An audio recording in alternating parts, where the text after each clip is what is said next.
what? The Three Amigos!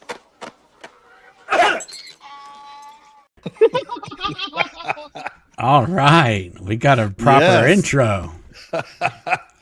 Thanks, Aaron. Yeah, good job, Aaron. Not just Aaron anymore. Yeah, this guy's got moves.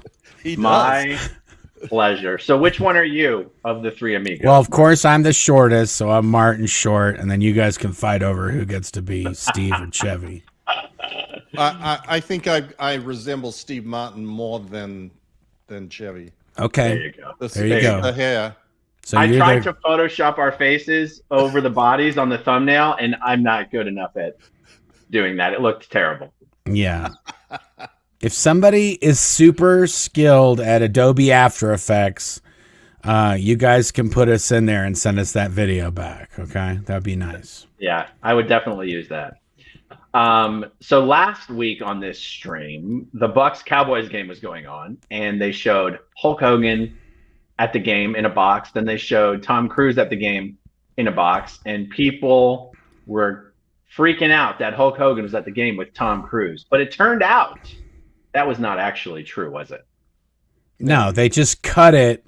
He was in a box, Hulk was in a box, and when they cut it, it looked like maybe to some people they could be in the same box, but they were not.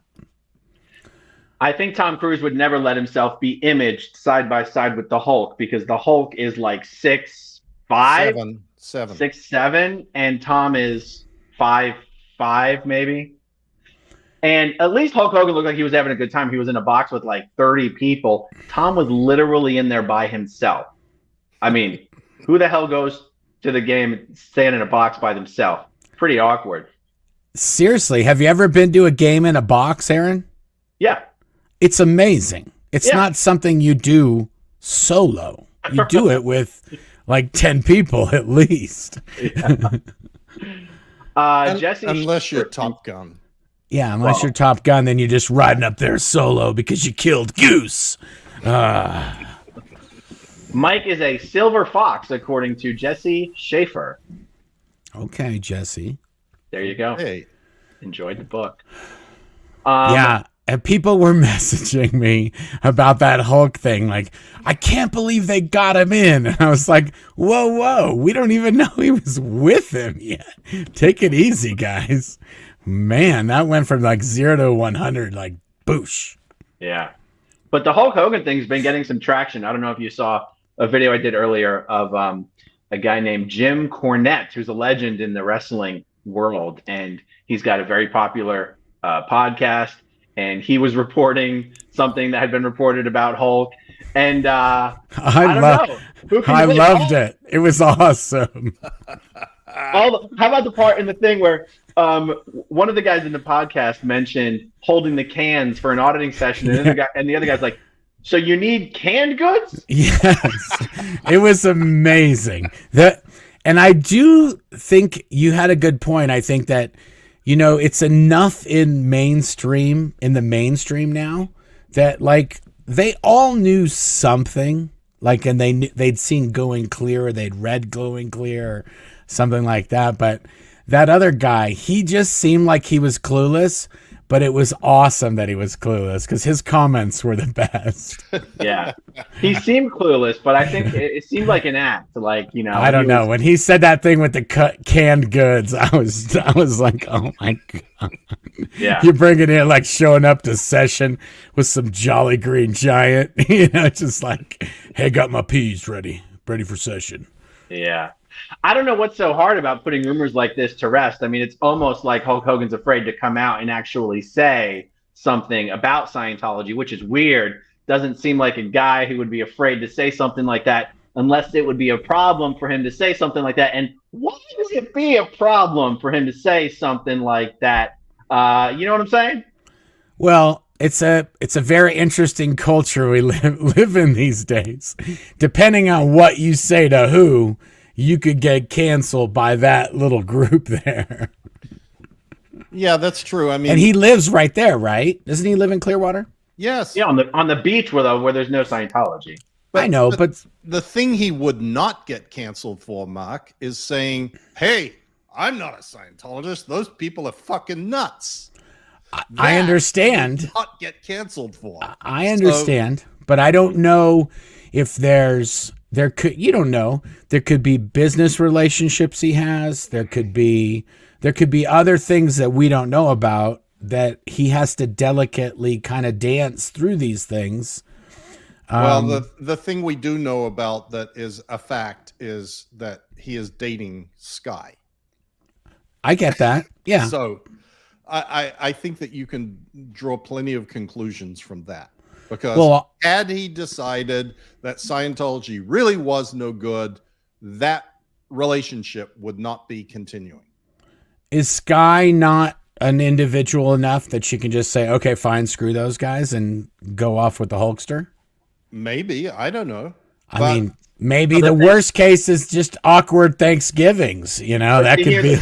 But here's the thing. I think I'm with with Mike on this. What Sky has going for her in the Scientology world is that she's never publicly departed Scientology. If Hulk Hogan says, my girlfriend's not a Scientologist, whoa, that is publicly departing Scientology. Yeah. Right. Christmas presents from the parents aren't going to be what they used to. Yeah. Yeah. There is a bit of a weird little world that exists in this Clearwater area of the quote under the radar people who don't want to upset the apple cart, who are careful about what they say because they've got friends and someone that babysits for them and maybe people that they work with or they get money from in some way. Like it's like this sort of unspoken, unacknowledged state of I'm a non-Scientologist, but won't ever say so kind of people. Well, that makes sense because every once in a while, Aaron stirs it up down there.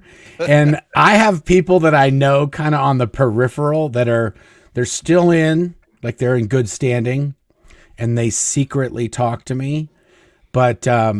But they know all these people. And so Aaron will do a video on let's say, Angie Blankenship. And I'll hear from a ton of these people that are under the radar. Right. And they'll be like, oh, Aaron has no idea how close to the truth he's rolling on some of this.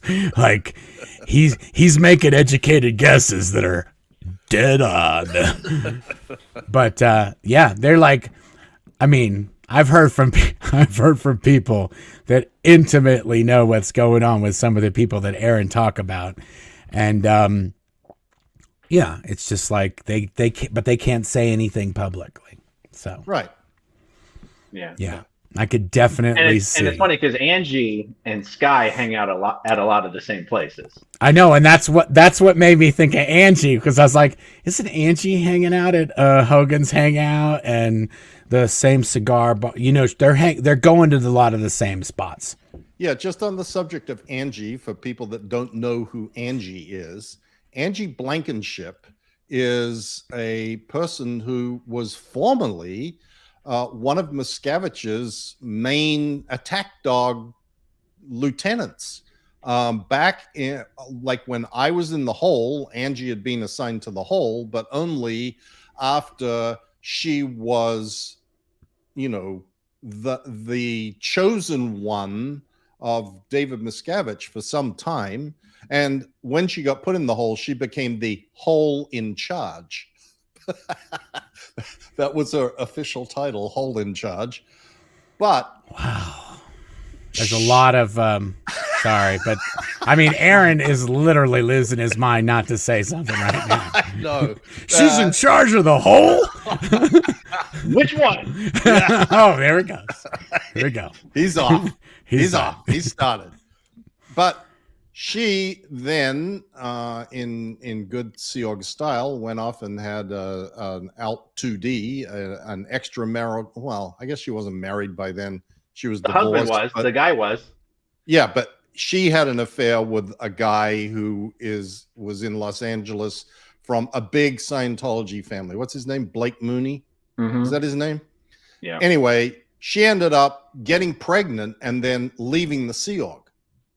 And Angie Blankenship knows at least from the mid 90s until the 2010ish, like as much about the activities of David and Shelley Miscavige and RTC and Ideal Orgs and all of that stuff as anybody on earth, like literally, perhaps more. There is perhaps not anybody that knows as much as she does about all that. Yeah. She left the Sea Org and has been quiet as a mouse. Why? Well, one reason I know is that her father was some sort of engineering guy who had what do they call that thing? Like a metalworking shop. It's like a foundry. Engineering outfit or something that supplied the titanium capsules to CST. And Angie took over that business and runs a business in Clearwater, Florida, that supplies titanium to CST for their time capsules. So that's how Angie apparently is kept silent. Her livelihood depends on payments from the contract with CST to provide these time capsules. And it's unfortunate that someone like her, there's another guy around here, Jason Bennick. He's another one. Oh, yeah. Jason Bennick was also at Gold. He was the chief officer of Gold. He was the producer. He was all sorts of things. He got beaten up by Miscavige on a routine basis, beaten up by Marty Rathbun, beaten up by anybody and everybody, and was a complete, Gold slave. And he is in Clearwater running some auto repair shop. I didn't even know how he got out of the Sea Org, but he too has remained silent about what actually was going on. And these people know a lot of stuff and they never speak. And that's that, I put a post on my blog one time called The Hall of Shame, of the people who were at Gold or worked with Miscavige or somehow have information that should be made known in order to prevent further abuses ongoing in Scientology, who have stayed totally silent. Elon Baram's sister and that DCO of CMO International, whatever, and Astra Parcell. Yeah. These people have huge, Astra was in the hole for as long as I was in the hole. They know all about everything that goes on, the abuses, Miscavige beatings. Astra was the one who was told to shave Cue Ball's head. Yeah, Jaeger. Yeah, Jaeger. Because Miscavige decided, because her parents made their money from a hairdressing salon in England. And she was she could cut hair. She learned it from her mother. So she was ordered to shave Jaeger's head just randomly because Miscavige decided that, that'd be a fun thing to do for the day. Her and her husband both left together. Yes. And I think they have some kids now. Yes. And they're living their life in East Grinstead. Yep. So, Mike, Angie, just like Sky, would say, I'm not a Scientologist. And you go, well, if you're keeping your mouth shut to protect David Miscavige, what the hell would anyone call you but a Scientologist? I ran into Angie on the beach one time and was chatting with her about this. We'd both had a few. And she was really pissed off that in one of my videos, I'd said that she took money to keep her mouth shut. And you know what she was pissed off about? She said, I never took a cent. And I'm thinking, so you're keeping your mouth shut for nothing? Nothing? Well, what's the virtue in that? And she goes, I could bury Dave. She goes, I know more than Mike. I know more than Marty. I could bury Dave. And I didn't take a cent. And I'm like, oh, so you're for free then? Your silence was free. I'm just, but I'm not a Scientologist. Well, it looks to me like you are. Yeah. Yeah. And I think that's what they tell themselves. Oh, I'm not taking any money. I'm just doing this work for them that they write me all kinds of checks for. Yeah. It's sad that there are people around like that. Some of them I understand. They have familial connections, et cetera, et cetera. Disconnection is a very real threat and tool that gets used against people. But, we have all suffered that and gone, well, that's the price we pay for doing what we do to try and stop others from having to go through this shit. Yeah. So it's part of the job. It's part of the job description. well, particularly for people like Angie, who, look, you remember Angie and Jenny Linson were the first fundraisers for the Ideal Org program. They were told to go raise money for Tampa Org because Tampa Org was a shithole in a strip mall, and Tom Cruise was coming to town, and Dave was embarrassed by the Tampa Org, and there was nowhere for Tom to bring new people into Scientology when he was getting billions of people in. So they were ordered to round up the flag public and force them to fund buying a new org. And I don't think a lot of people know that, Mike, that is the Ideal Orgs. It's not, Dave figured out a way to make it per L. Ron Hubbard's policies, but for the most part, it was just he didn't want Tom to be bringing people to shitholes, or Tom didn't want to bring like Steven Spielberg or Christopher McQuarrie or whoever he was hobnobbing with. He didn't want to bring them into a strip mall in Vegas. He wanted to bring them in to some palatial setup. Right. And that's why the first ones, well, the first one was Buffalo, but that's a different story because of eminent domain and all that blah, blah, blah. But then the next ones were San Francisco, Madrid, and New York. And Madrid was entirely because after Vanilla Sky, he was having a relationship with Penelope. And Penelope's family is in Madrid. So Madrid became a high priority for the Ideal Org program. Tom also had an apartment in New York that he spent a lot of time at. The New York Org was a shithole. It was a nice building, but it was a shithole. So that became a priority. San Francisco was sort of an oddity. That building, the old Transamerica building, became available. So that was like, oh, we got to get that.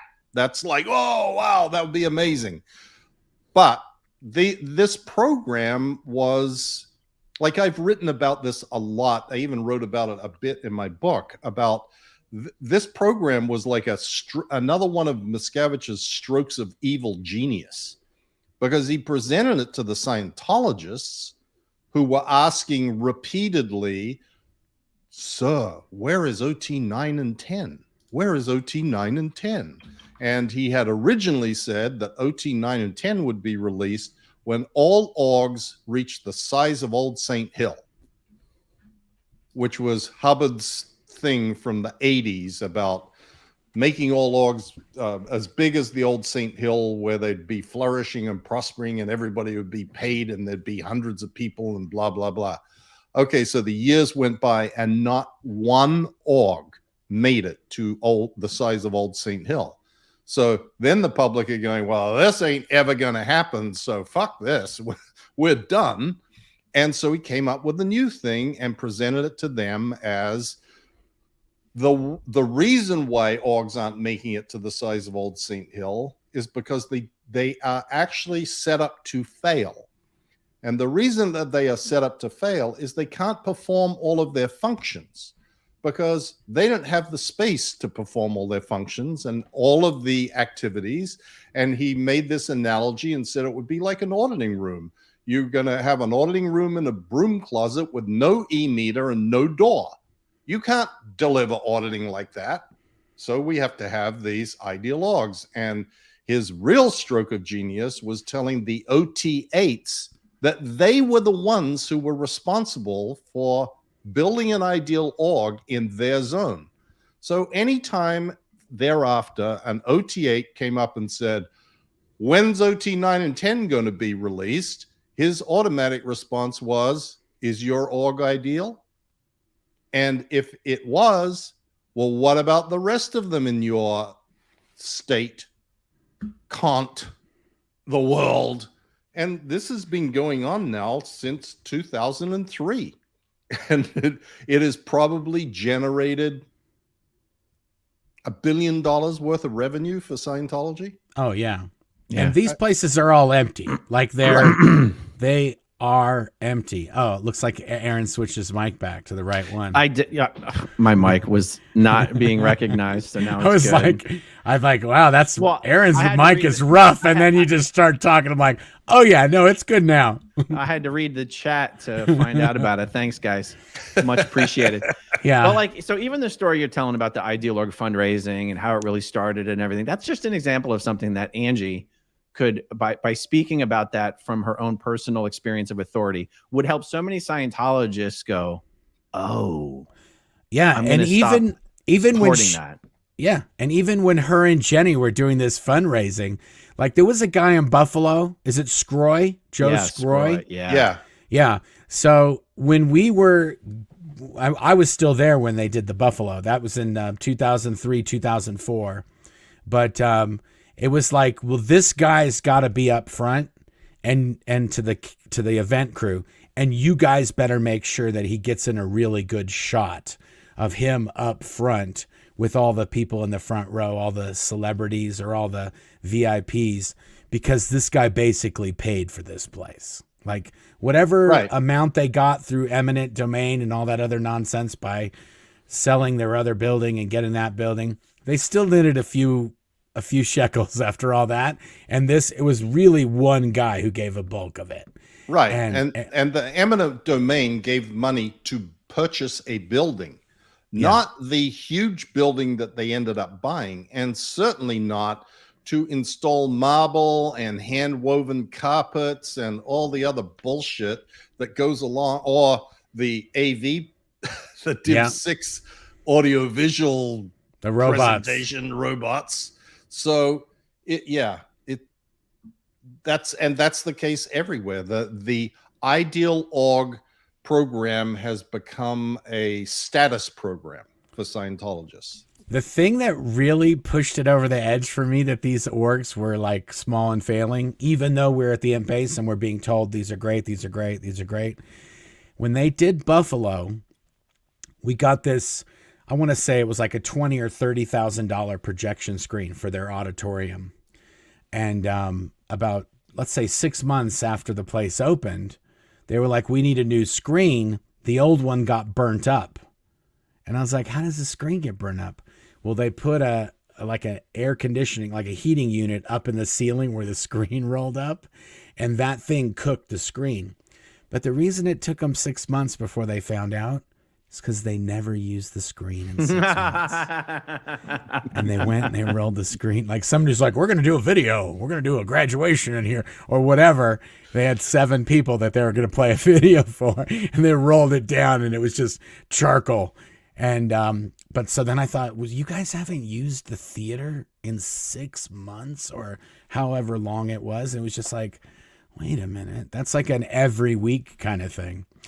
Marc, that's like London. We had whole movie theater in there, proper projection screen, cinema seats, but it was never used. Yeah, it was dictated to us that these organizations, I mean, I want to say, Mike, it's been a while, but I think they had at least 6 film rooms, 6 theaters in each one, because Div 6 was supposed to have like at least 2, maybe 3.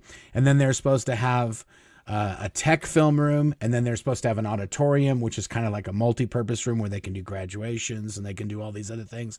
But you're talking about 6 theaters, and you know, Buffalo Org has 20 people that go to there to do courses or auditing. Like, what do they in need a year? Yeah, what do they need 6 theaters for these 20 people? They could all fit into the tiniest of all of the theaters and would just be one. But that was one of the things that kind of opened me up to be like, oh yeah, this is all nonsense. And every single one that I went to, because I went to, what's the one that's up in Stevens Creek? Up in, is that what it's called? Yeah, Stevens Creek. There's two there. There's Stevens Creek and Los Gatos. Yes. So I went to those two, and they were both ghost towns. Like, it was like one of those things like, oh, the ED is out doing body routing, like bringing people to the org. So you're going to have to wait for him. And you're just like, what? The executive director's out on the street passing out flyers. I know. I think the set designers from Severance used the Stevens Creek Ideal Org as their model. Oh, yeah. That's exactly what it is. It wasn't that nice. Even Los Gatos, they're both like, high-end strip malls, like, okay. Yeah, that's what I mean. Yeah. Severance is a really good, that is a really good picture of what the inside of these ideal orgs look like. Yeah. It's also how they operate too. Nobody is allowed to talk about what goes on in there outside of there. Exactly. You're dead, Aaron. Yeah, Aaron's you got. Okay, there we go. Yeah. Oh, there you go. It's interesting that one of the first orgs Miscavige used as his model for how this ideal org program was going to work is an org that was purchased in a way that was completely non-scalable, non-replicatable. One rich guy in a small city forked over almost all the money to buy the org, and Miscavige is like, success! We can do this everywhere. Well, that's Aaron. That's exactly how he did this thing where it was during, I want to say it was during Tom Cruise was doing something, and his kids, something happened with his kids, and he made the kids, it's Connor. And is it Isabella? Isabella. He made them go and sell Dianetics books in Times Square. And they sold X amount of books. And then he said to the staff, if Tom Cruise's kids can sell that many books, you guys should be able to sell that many books. And then they went out and they sold X amount of books. And then that program on how do you go sell books was the program exported to all the orgs. And the first I heard of that, I was like, well, I mean, that's a little stretch. Not all orgs have Times Square 2 blocks away where there's just a constant flow of random people. But that was it. And the orgs were like, we can't do that, And even like this Stevens Creek or some of these other orgs, they're in the middle of an industrial park. So there's no people walking around. Like, you might find a guy driving a forklift, you could sell him a Dianetics book, but that's about it. It's not going to be people walking down the street eating an ice cream cone with their girlfriend. It's going to be like, hey, have you seen the Amazon warehouse? I'm supposed to drop something off, It's like, no. You know what Valley Org did with that, Mark? They sent their Dianetics little table and chairs and pinch test or whatever to the Walmart that is over there in Van Nuys or wherever that is. I know exactly Walmart, where that 2-story Walmart that's over there. That is like, it is so scary driving up to that place, let alone getting out. Claire went there to get something when Kale was a baby. And she called me. She's like, if I don't make it out, this is where I am. Like, it looks like Cambodia in there. Like, there ain't nobody hanging things up. If it's not the right size and you dump it on the floor, it's still there. Yeah, that's there. A month later, until somebody else needs that size. It's crazy. That's where they went to do their. That's where they do their bookathons. Oh my goodness! They still do them there. It's like, yeah, I've seen when I was still. It's probably because there's no management to chase them away. Yeah, because when I was still there in Los Angeles, I know that, and when I've gone back, I know that there's like a metro station near there, and they go and they pass things out. People coming up from the subway, excuse me, or something like that. They pass out flyers or whatever. Oh, near that Walmart? Near the Or near the New Org? Near the Valley Org or whatever they call it. Well, the new Valley Org is next to the Metro. Yeah, that's where I've seen it. It's in a much nicer location.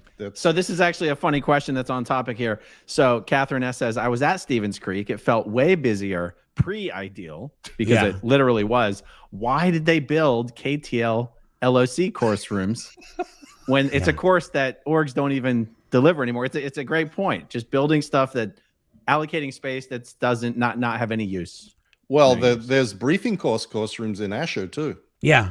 Yeah. And Like AOSHEU and AOSH UK and AOSH ANZO and AOSH Africa. We built these systems, Aaron, so that the supervisor on the briefing course, his meter would mimic what your meter was doing if you were a student. And those things weren't cheap. They cost many, many thousands of dollars to do all that nonsense. And they're just sitting there probably in a desk drawer. Well, those co-audit course rooms at the St. Hills are still used for the Academy co-audit, which is not what they were intended for. But yeah, that system was only supposed to be used. It was like a gimmick for the briefing course. Yep. When you're on the briefing course, you get this special tech that nobody else has of this look-in system that the supervisor can use, blah, blah, blah, blah, blah, blah. But of course that...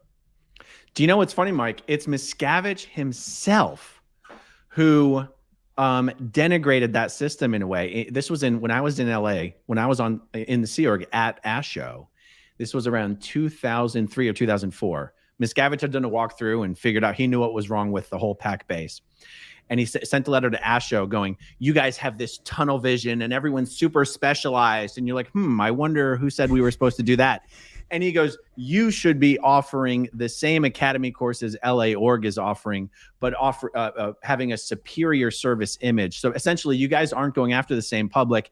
LA Org will go after the public who just want to pay the low prices, but you guys can deliver the same service for more money by offering superior service. And all of a sudden it was like, oh, now we're competing with LA Org instead of being the next step on the pack bridge. It's Miscavige who threw it all into disarray to begin with. Well, he's also the one that chased all of us off. Like Mike and I would probably still be there if he wasn't such a prick. Yep. So speaking about Miscavige being a prick, how what are you guys' thoughts on you got to, and Mark, you got to figure out how to fit in your Miscavige sound effects here at some point. I killed it. Well, you made me switch back over to my other things, so you killed all my soundboard.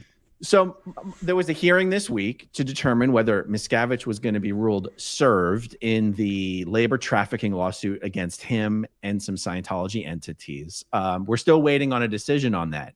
But what are your guys' thoughts on what it would mean? What does it mean if the courts come back and they're like, yeah, Miscavige is served. He's officially a party to this case. Warren McShane better get his suit of armor on. Yeah.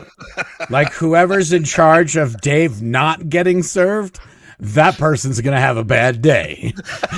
Like a really bad day. Yeah. That's like the hearing that Marty and I were at, that I write about in the book, that Miscavige left to go back to LA, and because he didn't want to be around when this hearing happened in the court case, the McPherson civil case in Tampa, in case it went wrong. And he knew it was going to go wrong because there wasn't any hope that it was going to go the way that he expected or wanted it to go. So he left and went back to LA to do the preparations for the 2000, the Millennium event or whatever it was, and sent Marty and me to go and then have to report back. Oh my fucking God. He lost it worse than anything I have ever experienced with him. That one thing. To me, that was the start of the real decline in Miscavige. He was put into that lawsuit. He couldn't get out of it. It was a complete catastrophe. And that is what this will be. And it is inevitable. I mean, there is no way that, maybe this magistrate will rule, well, you haven't really done enough and the worst case scenario for those plaintiffs will be the magistrate coming back and saying, well, you need to try and serve him at Golden Era Productions. You need to try and do this. You need to prove X, Y, and Z, and it will carry on. He can't escape this forever. It's Right. If you are persistent enough and don't give up, it will happen. And these lawyers are very, very, very persistent. And so it's gonna happen sooner or later. I expect that this magistrate is going to say, look, this is a lot of game playing. He's served. Let him bring his motions to dismiss. If he claims that he isn't involved in any of this stuff, well, we'll hear that. Like, it's not like the end of the world for someone to be served in a lawsuit. They still have the opportunity to say, I didn't do anything, or get me out of here because they haven't brought an appropriate claim against me. There's no facts that support any of their claims against me. All of that stuff is available to you once you are served. And the avoiding of service is just a sort of a first step of make it as hard as possible for anybody that wants to litigate. But it's going to happen. And Yeah. Miscavige won't treat it that way when it does happen. He will go absolutely apeshit. I mean, So you're saying Warren better get ready to lick some bathroom floors, is what you're saying. Yes, that sir. licking bathroom floors is going to be the best day he ever had. What's coming for him is worse than bathroom floors. It's going to be worse. Oh yeah. You want to do the rest of the questions before we bail and go to my place? Well, there are a lot. But let me ask another follow-up question here. Mike, I have the idea that Miscavige has essentially never been served before, but I also remember hearing a story about him being deposed and freaking out because they kept calling him Captain Miscavige, and it was a really hilarious transcript I remember reading. When has he been served before? Well, he was served by Grady Ward, Dennis Ehrlich, and Keith Henson. And I think that's the one where they were messing with him, Aaron. Yeah, they deposed him in that case, which was a case the RTC had filed against them for intellectual property infringement. And it's really hard to avoid going into being served or going into deposition if you're the plaintiff. When you're the defendant, it's easier. When you're the plaintiff, it's virtually impossible. So he was deposed in that. I think he was deposed in the lawsuit that was filed against Eli Lilly and WPP over the firing of Hill and Knowlton and the Time magazine article. I'm pretty sure he was deposed in that. And again, plaintiff, and he was intimately involved with all the circumstances of what happened there, hiring Hill and Knowlton, et cetera, et cetera. He was also deposed in Bent Corridon's case by a lawyer called Toby Plevin, and that's a very sort of, that's like reading a Donald Trump deposition transcript. You know, where did you go to school? What's your definition of school? You know, like it was just lawyering.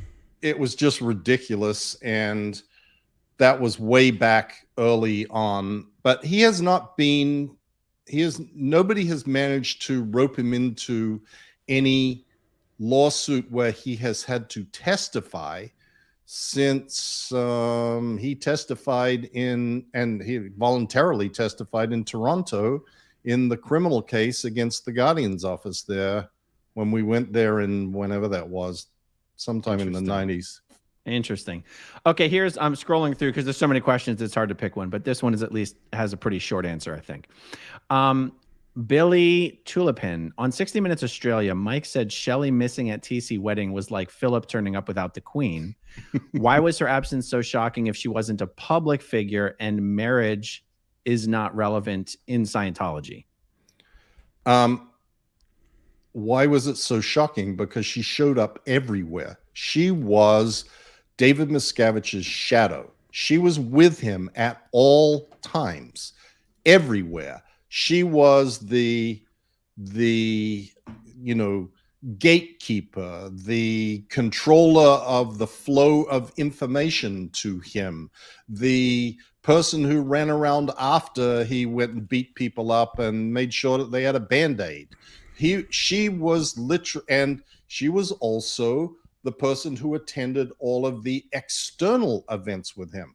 Like, Dave and Shelley went to practically every premiere of a Tom Cruise movie, from Days of Thunder all the way through to whenever the last one was before that wedding. Almost uniformly, those were events that they attended because they got to hobnob with Steven Spielberg and Robert Towne and, Dustin Hoffman and whoever. And that was something that they were like, Dave loved that. And having a wife along normalized him. It made him appear sort of like a normal kind of a guy. And Shelley was very adept at that social game too. She would chat with the wives, the wives of the people that Dave was schmoozing. And it was like this was expected at every Scientology event. The 6 events that we did a year, Shelley was always there. She went to the UK, she went to the Free Winds, she went to Flag, she went to the Shrine Auditorium, she sat in the green room, she was there for every rehearsal. She was always around. And so while marriage isn't that significant, appearances are very significant in the mind of Miscavige. And Shelley was a part of the persona of the COB of Scientology, the COB and his wife / assistant. So it was, and particularly, Shelley organized basically the entire marriage of Tom and Nicole in Telluride. Shelley ran Tom's home staff and vetted them for who was allowed to be employed in the home of Tom Cruise or at Odin Productions. She was so intimately connected to that her not showing up for his wedding was like, that's just weird. Right. Mark, you got to dip real quick and get your event set up, and we'll jump over in about 2 minutes. Awesome. See you guys there. Okay, Thanks. good. Okay, so Jeremy Pasta, Hogan will be appearing on WWE Raw tonight. Perhaps he was waiting for a live for him to tell everyone he's joined the church. Yeah. If any of you, could you imagine? Yeah, brother, I've joined Scientology and L. Ron Hubbard. Yeah. Booed off the stage. It would be like the scene at the end of Borat where everyone starts throwing everything on the stage. If any of you have a favorite wrestler ever, who is it? Mike, were you ever exposed to professional wrestling? Nope. No. I would have to say that, all things being equal, if I were ever asked this question, that the answer would normally just be Hulk Hogan. Oh, not Andre the Giant? Well, he's interesting. That's the only 2 ones that I know. Ric Flair, I don't know if that's a real one.